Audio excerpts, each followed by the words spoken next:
ഏയ് അമ്മ ടെൻഷൻ ആവണ്ട, ഞാനിത് ക്ലിയർ ചെയ്തോളാം.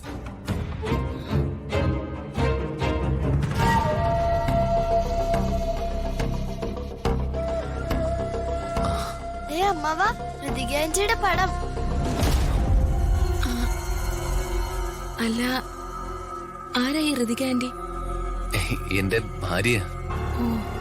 ഈ പടം ഋതികയുമായി നല്ല സാമ്യമുണ്ട്, അതുകൊണ്ടാ ഐഷു മോൾ അങ്ങനെ പറഞ്ഞ. അതിന് എനിക്ക് ഋതിക ആരാണെന്ന് അറിയില്ലല്ലോ. ഞാൻ വെറുതെ ഒരു പടം വരച്ചു, അത്രേ ഉള്ളൂ. അതെ, ഇത് ഋതികാന്റി തന്നെയാ, എന്റെ ഋതു ആന്റി.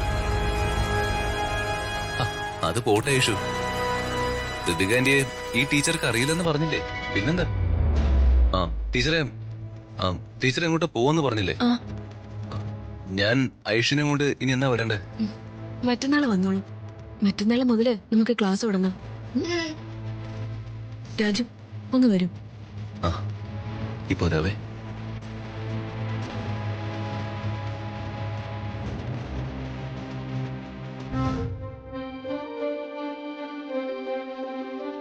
എത്രയും പെട്ടെന്ന് നീ ഋതുമോളുമായിട്ടുള്ള പിണക്കം മാറ്റണം.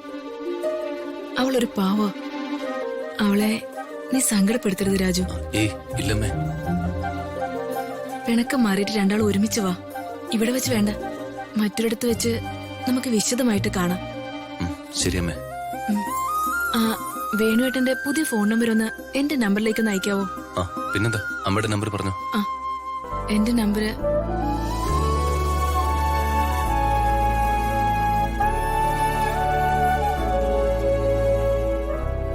ഇതിലേക്ക് അയച്ചാ മതി. ശരി, ഞാൻ അയച്ചേക്കാം. ശരി രാജു.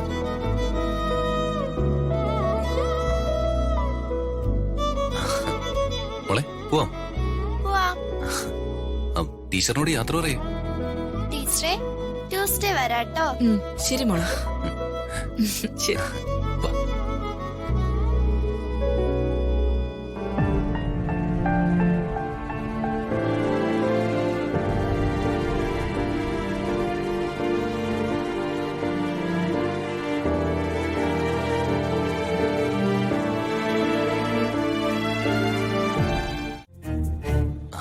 പിന്നെ ഐഷു മോളെ, ടീച്ചറുടെ വീട്ടിൽ വെച്ചേ ടീച്ചർ വരയ്ക്കുന്ന ഒരു പടം കണ്ടില്ലേ? കണ്ടു, ഋതികാന്റിയുടെ പടം. അയ്യോ, അത് ഋതികാന്റിയെ പോലെ തന്നെയായിരിക്കുന്നേ. അതെ, അത് അമ്മാവനെ ആന്റിയുടെ പടം കൊടുത്ത് വരപ്പിക്കുന്ന. ടീച്ചർക്കറിയില്ല ഋതികാന്റി ആരാന്ന്. അമ്മാവൻ ആ ടീച്ചറെ കൊണ്ടേ പടം വരപ്പിക്കുന്ന എന്തിനാന്നറിയോ? ഇല്ല. അതെ, ഋതികാന്റിയുടെ പിറന്നാളിന് ഒരു ഗിഫ്റ്റ് കൊടുക്കാന്. സർപ്രൈസാ. അതുകൊണ്ട് ആ പടം കണ്ട കാര്യം ഋതികാന്റിയോട് മോള് പറയരുത്. പറയൂ. പറയില്ല. പറയരുത്. പറയാതിരുന്ന അമ്മാവൻ ഇതുപോലെ ഇനിയും മോക്ക് ഐസ്ക്രീം വാങ്ങിച്ചു തരും. ഞാൻ പറയില്ല അമ്മാവാ. ശരി, നല്ല കുട്ടി. എന്നാ മോള് കഴിച്ചോ, മോള് കഴിച്ചോ. അച്ഛാ, ഞാനിന്ന് ഋതിക മാഡത്തിന്റെ അമ്മയെ കണ്ടു, പത്മാവതി മാഡത്തെ.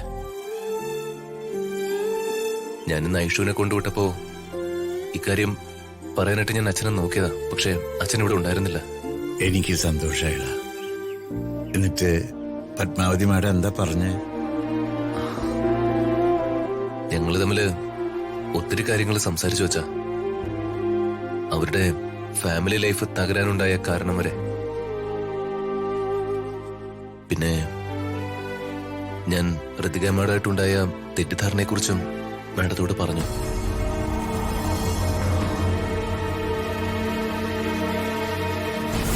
പ്രതാപേട്ടന്റെ ഉള്ളിലേക്ക് സംശയരോഗം എന്ന ഭൂതങ്ങളെ കുടം തുറന്നു വിട്ടത് മറ്റാരുമല്ല, അദ്ദേഹത്തിന്റെ കൂടപ്പിറപ്പ് തന്നെയാ. എന്നെ എന്റെ ഭർത്താവിൽ നിന്നും മകളിൽ നിന്നും അകറ്റേണ്ടത് അവരുടെ അജണ്ടയായിരുന്നു.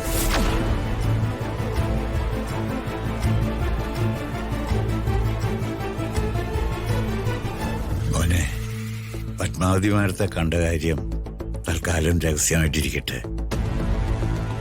മോനെ പിന്നെ ഇതൊരു കാരണവശാലും വർമ്മ സാർ ഇപ്പൊ അറിയരുത്. പക്ഷേ അറിയണം പിന്നീട്. അവര് തമ്മിലുള്ള തെറ്റിദ്ധാരണകളും പ്രശ്നങ്ങളും മാറാൻ നിനക്ക് എന്ത് ചെയ്യാൻ കഴിയോ അതൊക്കെ ചെയ്യണം. ദേ, അത് വളരെ ബുദ്ധിപൂർവമായിരിക്കണം.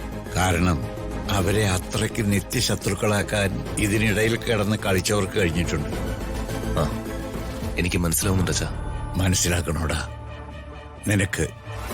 നിനക്ക് ഇനി വർമ്മ സാറിനെയും പത്മാവതി മാഡത്തെയും ഒരുമിപ്പിക്കാൻ പറ്റൂ.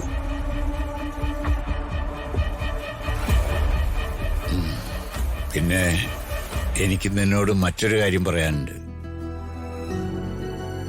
നീയും ഋതുമോളും തമ്മിലുള്ള പിണക്കം എത്രയും പെട്ടെന്ന് തീർത്തേ പറ്റൂ.